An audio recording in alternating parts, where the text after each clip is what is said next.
কি আজকে মসজিদে যাবি না? ভাই যাইতে ইচ্ছে করতেছে না।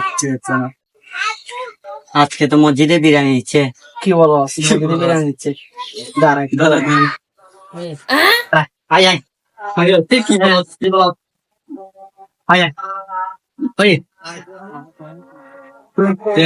তোরা না যাবি না বলছস? যাবো না ভাই, যাবো না, আমি যাবো না।